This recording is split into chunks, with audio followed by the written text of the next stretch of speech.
Hey everyone, and welcome back. So, we've just had a pretty damn major development in the video game monetization side of the industry. Now, while they may have started off being innocuous, ideally being micro expansions to games, well, microtransactions have changed a lot over time. Now, core gamers, of course, like me, tend not to be a fan of these systems, and rightly so, I would say. I think they come at the expense of either the game's progression design or of the reward system of the game's mastery loop, with full-price games now selling premium skins that typically would have been a reward for completing a challenge in the game that would have given you a sense of accomplishment. Well, one thing that might have slipped past many of us is sports games, but they are really important because, well, they're what so many companies are trying to emulate.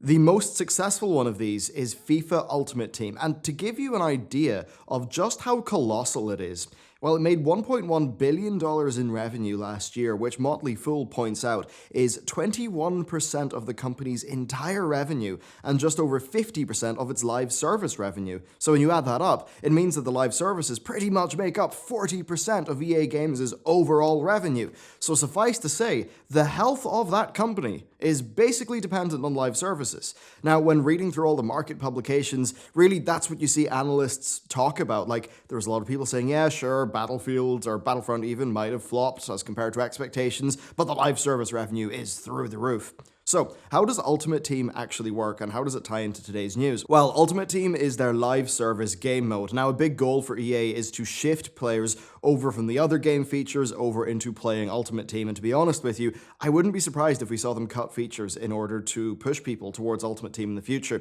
But anyway, it's all about collecting the best football players and forming the best team. Now, players have stats, and they have quality ratings, and then there's a loyalty system that's impacted by a number of factors like, if you're putting your players in the right position and, stuff like that. So how do you actually get these players? Well, the thing is, you draw them out of card packs. Now, these card packs are purchased with a currency called foot, and it starts off being 79 pence for 100 and scales up to 4,600, costing £32. Now, foot can be earned through a bunch of in-game challenges as well. It's a bit like doing your Hearthstone dailies, but I think there's weekly challenges too.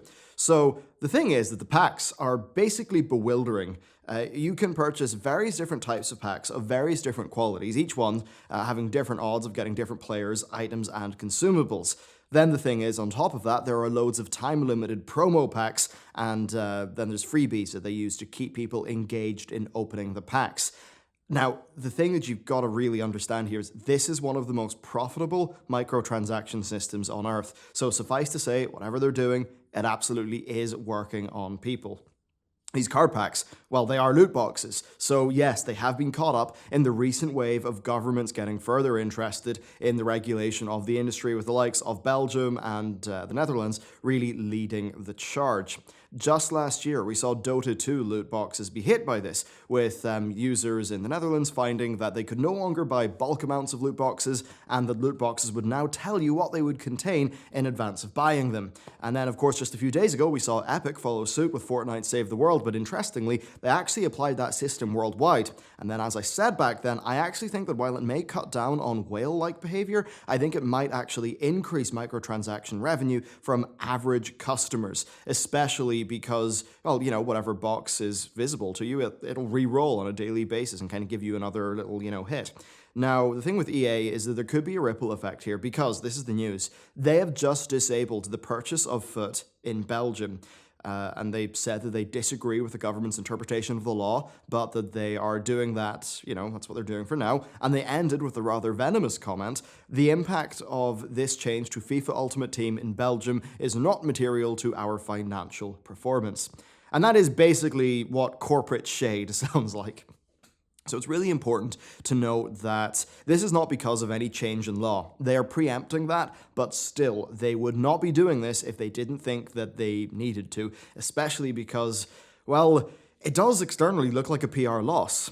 Plus, it also cuts them off from a country with a population of 11.35 million people, which, likely was a fair amount of money.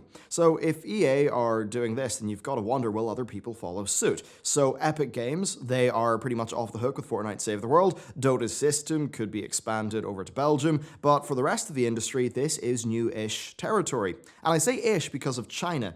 China has a pretty loose definition of gambling, which, by which I mean it's broad and at the discretion discretion of authority, so they really do a lot. Now, in 2017, new regulations meant that companies would have to disclose the probabilities of anything chance relating with real money, notably forcing Blizzard to reveal the drop rates for their Chinese Overwatch loot boxes. So really, it makes you wonder, could this whole thing be a tipping point? I mean, look, I don't see the US clamping down on this sort of thing anytime soon. I think individual countries in the EU do seem to be quite interested in doing this, although the UK's Gambling Commission really just doesn't seem like it has the experience or the knowledge of the game industry to be able to really be that effective.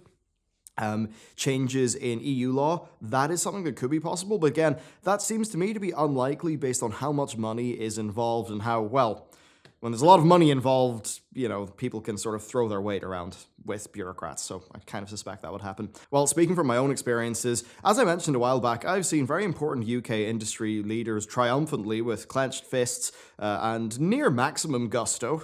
Not quite Donald Gleeson in the Star Wars movie, but they were proclaiming, loot boxes aren't gambling. And I mean, sort of they are right most of the time, like the CSGO knife situation, in that you could cash out. But it does seem that the other stuff, it's definitely playing to the same parts of human psychology that, actual gambling is able to hit.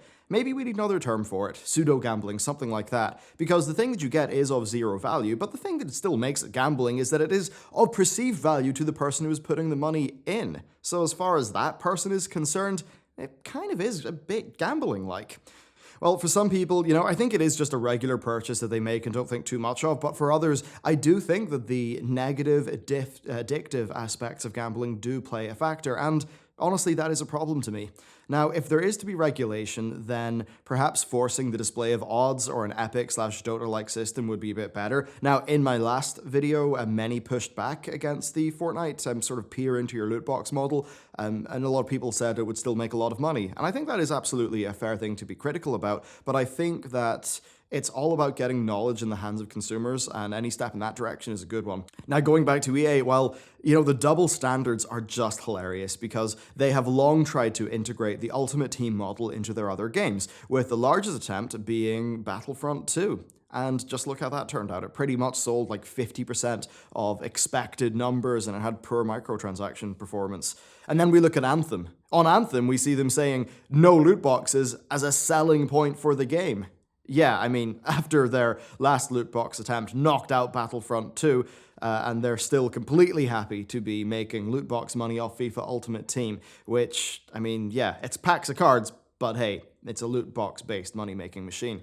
And, it's weird because I've got no problem with companies making a profit, but I think here's where the problem is. Whenever the market works, that profit is because customers are rewarding the company with the creation of value, for the creation of value, and perhaps maybe something else like increasing productivity. Well, in this case, the loot boxes are not really creating much new value.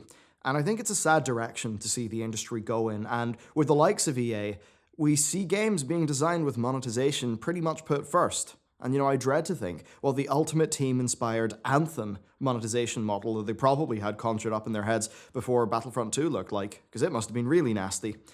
When all this works out right, companies make a shed load of money because of something like The Witcher 3 and its expansion, or maybe the core of StarCraft 2. Stuff that consumers really enjoy.